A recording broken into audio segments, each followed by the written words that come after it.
Hello, everyone, and welcome to another Hallyu Caesar review. Today I'm reviewing Cloud City. This is a game published by Blue Orange Games. No relation to the Star Wars Cloud City, but still very cool. It is for 2 to 4 players. It is designed by Phil Walker Harding. And I just have to say, me and my family are a big fan of the Phil Walker Harding games. Very, very cool designs, and this one fits into that as well. Very cool 3D, three-dimensional, table presence that you are building your city. These huge skyscrapers up into the clouds, and you have these different walkways that connect them, and you're just trying to be able to design your city such to score the most points. So let's go ahead and show you what comes in the box. First of all, the box looks amazing. You have kind of that nice finish on it. Looks really, really cool. Look at the rule set here. The rule set is great. The game is fairly straightforward. So you'll see here there's illustrations and pictures to help you understand the game, but the entire game is really these 3 different pages, and it's fairly straightforward. The setup is also really quick, so it's a great game in the fact that it is quick and easy to learn and teach. There also is some variations included as well. So in a 2 or 3 player game, you could play a few more rounds and do a 3x4 rectangle instead of the usual 3x3 grid, which is cool. Makes the game a little bit longer, utilizing more of the tiles because you have less players. The other thing they have is an upgraded models variation, and all that does is it has these cards here that you shuffle up, and you can use just one different other element to be able to score some other points or lose points, depending on which of these. You'll see here's different ways that you can lose points. Basically, if you have standalone buildings that don't have any walkways attached, this would, in that game, make those -2 points for each of those, and so on. So there's some different cards here. I like that they included this. It adds more, just variability to the game itself. But not necessarily needed, but very cool. Something very simple that they did there. And like I said, you could play with a couple of these to try those out. So pretty cool that they included those in the game as well. All right. And they explain each of those cards, as I went through. Nice little iconography and everything, but you're probably going to have to read through it, but pretty straightforward. So like the rule book and like the variation included there. Other than that, the game all fits in the box, which is a big plus. They have these giant bags for all the different buildings here that fit on the sides, basically, around this little tray that can come out of the box. This has all your tiles that you can shuffle those up into different stacks, or you can basically keep it there and just have people draw out of it like this as they refill. So you can just keep them in there if you want. These are the different walkway tiles. They're a nice cardboard here. The numbers are a little small, but you can see that there's going to be worth 5 points, 2 points for that smaller one there, 3 points here. So I do wish the numbers maybe were a little bit bigger and clearer, but they went, I think, a little bit more for the aesthetic here. As you can see here, if you take a close look, they represent these walkways, so you can kind of see this covered walkway that's translucent glass or whatever it is, and there's some like plants in the walkway and stuff like that. So that's what those represent.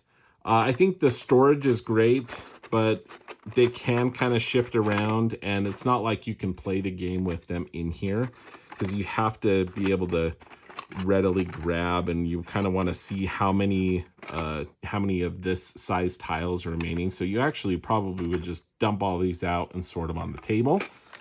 It would have been cool if they had, like an insert that had a slot for each of the different sizes in the different colors. That would have been awesome. Would have probably required a bigger box, however. That being said, the game here, it has these special tiles. So the normal tiles have these backs, and they're not double-sided, but they have one of the 3 colors of buildings, and they are all the same height. These brown buildings or gold buildings are the tallest ones, and we have the green ones, the medium size, and the blue, which are the smallest buildings there. And so depending on this is the normal tile. The first player is going to get first dibs of, the next draw of tiles. You're going to basically have 3 of these out at a time, other than the stack. And it's pretty simple. The very first thing, these are all the starting tiles, is going to show you first player has 1 bird, and then the second player has 2 birds, 3 birds, 4 birds, which I thought was pretty cool. They're double-sided too, so you can very easily pick them out from the normal tiles. And, it kind of helps with balancing things out a little bit. So the first player has, a slight advantage. So they have the tile here with 2 blue buildings. This one has blue and a green. This one has a blue and the gold or brown. And then this one has the gold, brown, and green buildings on that. So those are your starting tiles, and you have, a certain set of tiles in your hand as well, 3 at a time. And on your turn, all you're going to do is you're going to expand your grid, and you basically place buildings on all of the different locations there. And then optionally, you can place one of those walkways. And, there are certain restrictions on building the walkways. So you cannot have, for example, you cannot build over a gap. So you have to have a tile there. So if there was a gap in between, and let's just for purposes here, I would not be able to build a walkway from this building to that building because it's built over a gap. There's no tile there yet. There's other restrictions as well, in that you can only have, each building can only ever have 2 of the walkways. So you cannot have 3. But you have the different lengths here, and they fit right into these little grooves on the building. Bring that up so you can see that a little better. And they just rest on that. And for the most part, they work well. As far as, it can be a little bit finicky if someone comes up and bumps the table. You might have to fix things and shift it around, but it works really well. And all it is you have these little grooves at the top, and the cardboard just simply rests on top of those. So depending on a certain length, you're trying to get some larger length pieces in here because those are worth more points. 5 example versus like the 3 points for the smaller size. But the other thing you also have to realize is that you cannot build, I said 3, so there's not a situation where that would be even possible at the moment, but you can only have 2 walkways off of one building at a time. So that was another restriction. There's the other restriction here. We're going to show you, again, they have some great illustrations here of the different buildings that you're going to be building there. So you cannot build a walkway if it crosses another at the same level of your city. You cannot build diagonally. The pieces really make it so that you can't really physically do that anyway. And you cannot build a walkway between two buildings at different heights, right? They're color coded that way, so you can't have, something like a blue up to a green or anything like that. And you cannot build a walkway over 3 or more buildings of the same height. One walkway must be between the two buildings. So if you have the same height, you can't build directly over it. To have a longer one, you have to actually have one in between. So it's pretty interesting. Again, not very many restrictions on that. They're fairly straightforward for the most part, but you're trying to set up and design your city such that you can have as many of these as you can, long walkways.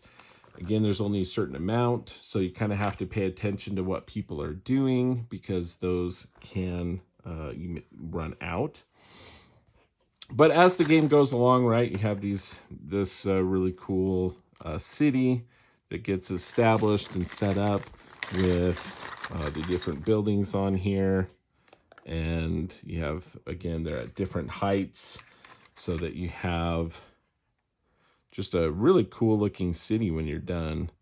And it also has that kind of game mechanic element, right? Of, certain buildings blocking areas. But you have to just kind of figure that out because you can go under, you can cross and go over underneath buildings, but you have other buildings that are going to be in the way that may block, what you want to do. So you just have to figure out, okay, what's the best configuration here to get the most points? And do I want to put it this way or this way? If I do this, that does open it up that I could have this over here. Whereas if I had it some other way, find a different tile or not, but if you had it such so that you couldn't.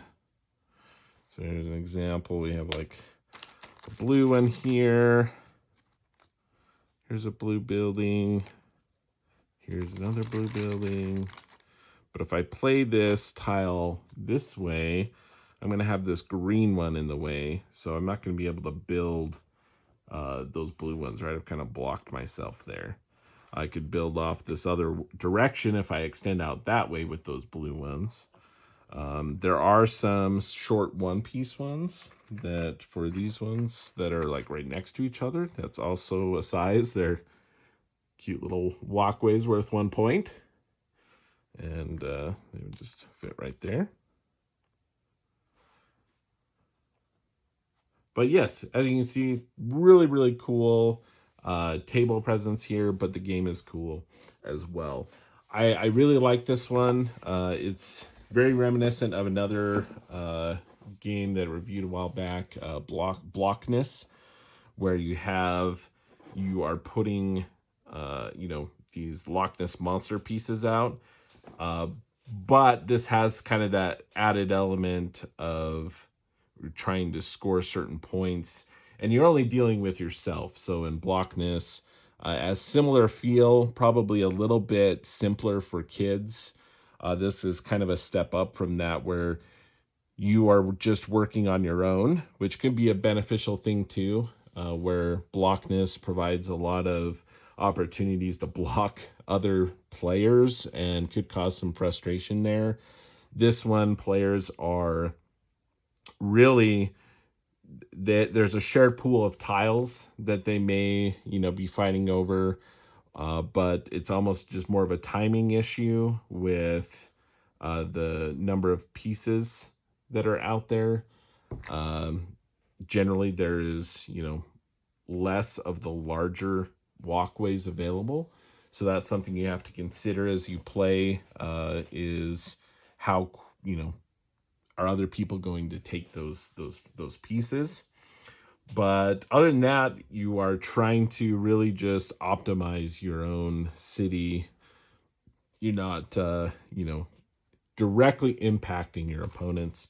It can be a positive or negative depending on like your play style and what kind of games you like. But yeah, and then like I said, you at the end after you fill up your grid, everyone fills up their grid.